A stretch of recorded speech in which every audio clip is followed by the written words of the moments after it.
नमस्ते। चलिए, आज हम नया अध्याय शुरू करने जा रहे हैं। वो भी कौन सा बच्चों? अध्याय 3, है ना। क्योंकि अध्याय 1, अध्याय 2 हम अच्छे से पढ़ चुके हैं और आज हम अध्याय 3 दो चरों वाले रैखिक समीकरण युग्म, pair of linear equation in two variables, इसके बारे में बेसिक जानेंगे। पहले हम बेसिक पर चर्चा करेंगे, क्योंकि बच्चों कोई भी अध्याय से पहले, कोई भी प्रश्नावली से पहले यदि हम बेसिक जान लेते हैं तो निश्चित रूप से वो प्रश्नावली या अध्याय में बहुत अच्छे से उसके जब कंसेप्ट क्लियर हो जाते हैं तो अच्छे से आने लगता है ना। तो सबसे पहले मेन होता है बेसिक, इसके बाद हम क्वेश्चन सॉल्व करते हैं, है ना। वो बड़े आसानी से हमें समझ में आ जाते हैं फिर क्वेश्चन। क्यों? क्योंकि हमें उसका बेसिक हमें क्लियर हो जाता है। तो आज हम बेसिक पढ़ेंगे। ये जैसा कि आप देख पा रहे हैं यहाँ पे दो चरों वाले रैखिक समीकरण युग्म, है ना, pair of linear equation in two variables. ये क्या होते हैं बच्चों, किस प्रकार के होते हैं, ये पहले हम जानेंगे, है ना।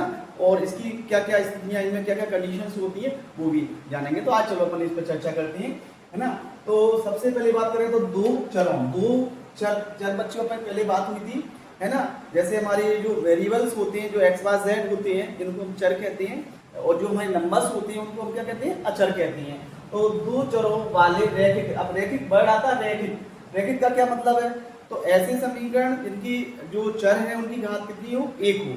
अच्छा, समीकरण युग्म, अब समीकरण तो आप जानते ही हैं जिसमें दो पक्ष हो, है ना, LHS और RHS, अर्थात दायां पक्ष और बायां पक्ष, अर्थात जिसमें बीच में बराबर हो, है ना। तो ये युग्म माने होता है बच्चों जोड़ा, है ना। तो इस तरह के समीकरण के बारे में हम आज चर्चा करेंगे। तो सबसे पहले हम अगर देखें, अगर ये क्वेश्चंस देखो बच्चों इस रूप में है, यदि जैसे मैं लिख रहा हूं, जैसे मान लो हमें जो दिए हुए हैं वो इस रूप में हो, जैसे मान लो a1x plus b1y plus c1 equal to 0, है ना बच्चों। और दूसरा हो a2x plus b2y plus c2 बराबर 0, है ना बच्चों। तो इस रूप में है। तो ये कैसे हुए? दो चरों वाले, क्योंकि इसमें चर कौन से हुए? एक तो x हो गया, एक y हो गया, है ना बच्चों। तो ये दो चरों वाले रैखिक समीकरण हो गए। अब युग्म माने तो जोड़ा, तो ये जो दो जोड़े में मतलब दो हो गए ना, एक और दो। ये आपके जो वेरिएबल्स हैं बच्चों, x y z s t या अन्य भी हो सकते हैं। क्योंकि यहाँ दो की बात कर रहे हैं, तो जैसे यहाँ x और y में है, आपका s और t में भी हो सकता है, y और z में भी हो सकता है ना। तो इस तरह से भी हो सकती है। अब इनमें अगर हमारा जो दो चर वाले रैखिक समीकरण इस रूप के हैं, है ना, तो उनमें क्या क्या स्थितियां हो सकती हैं, तो ये कैसे हम बताएंगे। तो चलिए बच्चों इसमें अपन देखते हैं। अगर इस तरह से हमारे जैसे मान लो कोई भी समीकरण लिखे हुए हैं और इस तरह से सबसे पहले तो इनका जो फॉर्म है वो इस तरह से होना चाहिए, है ना बच्चों। तो ये जो x है उसके साथ क्या है, x का क्या है कोएफिशिएंट बच्चों? a1। बाय का पहले समीकरण, इसको मान लो इक्वेशन हम फर्स्ट दे दे और इसको इक्वेशन दे दे सेकंड। तो पहले वाले में जो पहले जो समीकरण है हमारा, पहली जो इक्वेशन है उसमें जो x है उसका कोएफिशिएंट है, जो पूर्णांक दिया वो a1 हो गया। दूसरे का क्या हो गया बच्चों? y का क्या हो गया? b1 हो गया। और ये c1, ये तो अचर राशि है ना। ऐसे ही दूसरे में चूंकि दो है, दो समीकरण दिए, तो दूसरे समीकरण में जो x है उसका कोएफिशिएंट a2 हो गया, y का b2 हो गया, और ये क्या हो गया बच्चों? c2 हो गया। अचर राशि क्या हो गई? c2 है। इस तरह से हमारा समीकरण है। जैसे हमें अगर कोई तुलना करनी है इस तरह के कंडीशन में, कोई मान लो ये दिया होगा आपको 2x प्लस, या भी प्लस कर देते हैं, बराबर ये 0, है ना बच्चों। अब बन गया, अब हम इसके आराम से तुलना कर सकते हैं।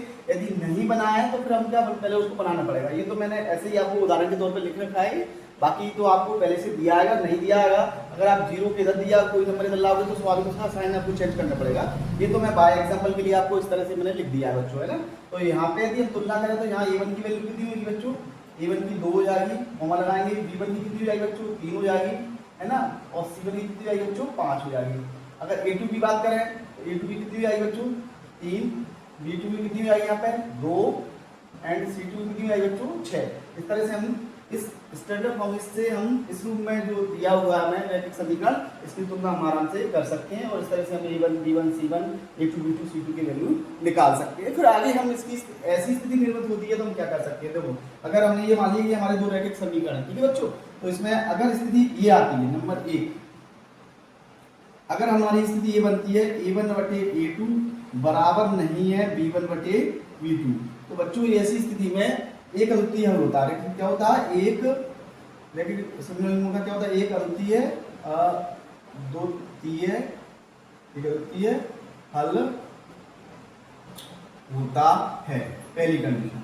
दूसरी कंडीशन में बच्चों अगर ये आता है आपका क्या, a1/a2 बराबर है b1/b2 और बराबर नहीं है बच्चों c1/c2, तो इसका कोई हल नहीं होता, कोई हल नहीं होता। ऐसी स्थिति में बच्चों कोई हल नहीं होता। तीसरी कंडीशन आती है बच्चों, तीसरी स्थिति क्या बनती है? अगर तीनों बराबर है, a1/a2 बराबर है b1/b2 बराबर है c1/c2, यदि बच्चों ये तीनों ही बराबर है तो अपरिमित रूप से अनेक हल होते हैं। अपरिमित रूप से अनेक हल होते हैं। बच्चों ये स्थिति बनती है ना, अगर हमारे समीकरण इस रूप के हैं, है ना, तो इसमें क्या क्या स्थिति बनती है? a1/a2 बराबर नहीं है b1/b2, ऐसी स्थिति में क्या होता है? लिखाएगा एक अद्वितीय हल होता है ना, मतलब एक अद्वितीय हल होता है इसका, है ना बच्चों। दूसरी कंडीशन बनती है a1/a2 बराबर है b1/b2 बराबर नहीं है c1/c2, मतलब ये दो बराबर है, तीसरा बराबर नहीं है, तो ये कोई हल नहीं होता, इसका कोई हल नहीं होता। तीसरी कंडीशन बच्चों क्या होता है? a1/a2 बराबर है b1/b2 बराबर है c1/c2, तो अपरिमित रूप से अनेक हल होते हैं। ठीक है बच्चों, तो ये तीन कंडीशन हमारी स्थिति बनेगी। अब बात आती है, अगर कोई आपसे पूछे बच्चों कि अगर ये कंडीशन आ रही है और रेखा प्रतिच्छेद करती है, कब प्रतिच्छेद नहीं करती है, कब रेखा समांतर होती है, अगर इसकी बारे में बात करें बच्चों, तो देखो पहली स्थिति में रेखाएं प्रतिच्छेद करती हैं। क्या करती हैं? प्रतिच्छेद करती हैं। ये जब कोई हल नहीं होता, ऐसी स्थिति में रेखा कैसी होती है बच्चों? समांतर होती है ना। और तीसरी जो कंडीशन है बच्चों, अपरिमित रूप से अनेक हल होते हैं, ये वाली स्थिति होती है, तब रेखाएं संपाती होती हैं। क्या होती है बच्चों? संपाती होती है ना। तो ये रेखाओं के बारे में भी हमने बता दिया, क्योंकि जब हम ग्राफ पे इसका निरूपण करेंगे तो देखेंगे कि अगर एक अद्वितीय हल हमारा, हमने पहले इसको चेक करेंगे और देखते हैं कि अद्वितीय हल है तो स्वाभाविक रेखा प्रतिच्छेद करती है। अगर ये कंडीशन दिए कोई हल नहीं है तो रेखा कैसी होती है बच्चों? समांतर होती है। और यदि अपरिमित रूप से अनेक हल होती है तो रेखा कैसी होती है? संपाती। संपाती मतलब वही बिंदु आते हैं सेम आते जाते हैं, अर्थात एक ही रेखा पे दूसरी रेखा आएगी तो वो सेम ही होती है, तो अपरिमित से अनेक हल होते हैं, अर्थात रेखा संपाती होती है।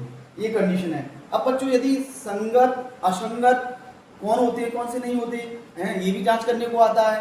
तो ऐसे मान लो हमें समीकरण दिया है, उसने पूछा ये संगत है या असंगत है ना, तो वो कौन सी कंडीशन में होंगे? तो बच्चों हम जांच करेंगे और देखेंगे अगर ये कंडीशन बनती है तो ऐसी स्थिति में भी संगत होंगे, है ना बच्चों।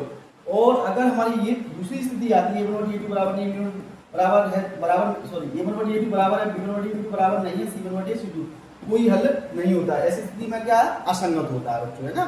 और तीसरी कंडीशन जो आती है बच्चों a1/a2 बराबर है b1/b2 बराबर c1/c2, इसमें संगत होती है। तो ऐसी इस संगत वाली स्थिति देखेंगे बच्चों, तो एक हमारे अद्वितीय हल में और एक अपरिमित रूप से अनेक हल में संगत होते हैं, बाकी इसमें असंगत होता है। अब ये बच्चों आप कैसे जानोगे? तो कोई बात नहीं है बच्चों, आप ये तुलना करोगे, जो आपको समीकरण दिया, जो रैखिक समीकरण दिए होंगे आपको, उनकी आप तुलना करोगे और तुलना करने के बाद अगर पहली कंडीशन आएगी, अगर रेखा के बारे में पूछा तो रेखा प्रतिच्छेद करती है। अगर है ना ऐसी कंडीशन आती है, ये वाली कंडीशन आती है आपकी, तो है ना जिसमें कोई हल नहीं होता तो रेखा समांतर होती है। और अगर तुलना करने पर या हमने जांच करने पर ये देखा कि ये वाली स्थिति बनती है, अपरिमित रूप से अनेक हल होते हैं, तो रेखाएं संपाती होती हैं। यदि समीकरण हमें दिए हुए हैं, रैखिक समीकरण दिए हुए हैं और फिर हमें संगत असंगत के बारे में करना, तो उसकी भी हम जांच करेंगे। और पहली स्थिति आती है अर्थात अद्वितीय हल होता है तो संगत होती है ना। दूसरी कंडीशन में कोई हल नहीं होता तो असंगत होता है। और तीसरी स्थिति में भी क्या है, जब अपरिमित अनेक हल होते हैं तो भी संगत होता है। तो इस तरह से बच्चों आप क्या कर सकते हैं कि जो हमें रैखिक व्यूह दिए हुए समीकरण के दो चरों वाले, उनकी हम जांच करके और जो उनने पूछा है उसका जवाब हम दे सकते हैं। कोई याद करने की आवश्यकता नहीं है, आपको ये कंडीशन ध्यान होना चाहिए। कई बार पेपर में पूछा जाता है बच्चों, बहुत ही महत्वपूर्ण ये आपके फॉर्मूलेज हैं या अपन कह सकते हैं स्थितियां हैं, है ना, जिसमें आपको ये याद होना चाहिए। कई बार ये विकल्प में भी पूछ लिए जाते हैं, है ना, कि भाई उन्होंने ये दे दिया और उन्होंने ऑप्शन दे दिया कि बताओ एक अद्वितीय हल कब होता है। तो तो हमें पता है तो हम बता देंगे बच्चों, है ना। तो ये स्थिति होती है। अब इसकी हम बात करें, जो मैंने एक उदाहरण लिए वैसे ही आपके लिए ले लिया है, आप समझ पा रहे होंगे। जैसे हमने अगर इंग्लिश में इसको देख लिया तो ये लिखा हुआ है, और इसकी अगर तुलना करते हैं तो यहाँ ये पहले समीकरण V1 का मान, ये V1 का मान और C1 का, दूसरे में A2 B2 और C2, जैसा कि हमने लिख लिया A1 बराबर 2, B1 बराबर 3 और C1 बराबर 5, A2 बराबर 3, B2 बराबर 2, C2 बराबर 6। बच्चों यहाँ हम देखेंगे कि अगर कोई नंबर यहाँ नहीं दिए हैं तो हम उसकी जगह पे 1 मानेंगे, 0 नहीं मानेंगे, क्योंकि यहाँ पे बच्चों A B की वैल्यू या A1 B1 की वैल्यू 0 नहीं होना चाहिए, यहाँ पे भी A2 B2 की वैल्यू 0 नहीं होना चाहिए, है ना। तो हमको ये देखना है, यदि कोई नंबर नहीं दिया तो कितना मानेंगे बच्चों, वहाँ पे 1 मानेंगे, है ना। इस तरह से हम ये, जैसे आप अगर इसमें अगर इस क्वेश्चन को अगर लें और इसमें तुलना करें तो हम देखेंगे, तो कोई अगर तुलना कर दे तो यहाँ देखो A1 बटे A2 बराबर कितना बच्चों 2/3, कॉमा लगाएंगे। B1 बटे B2 बराबर कितना बच्चों 3/2। क्या बच्चों आपको दिख रहा है A1 बटे A2 का मान B1 बटे B2 बराबर है? बिल्कुल नहीं है। क्यों? क्योंकि यहाँ 2/3 है ना, 2/3 है, और जहाँ 3/2 है, तो ये दोनों ही मान कैसे हो रहे हैं बच्चों, अलग अलग हो रहे हैं। तो हम क्या कहेंगे इसको, पहली कंडीशन हम कहेंगे चूंकि A1 बटे A2 बराबर नहीं है B1 बटे B2 के, तो क्या होता है, इस निकाय का क्या अद्वितीय हल है, क्या है इसका, एक अद्वितीय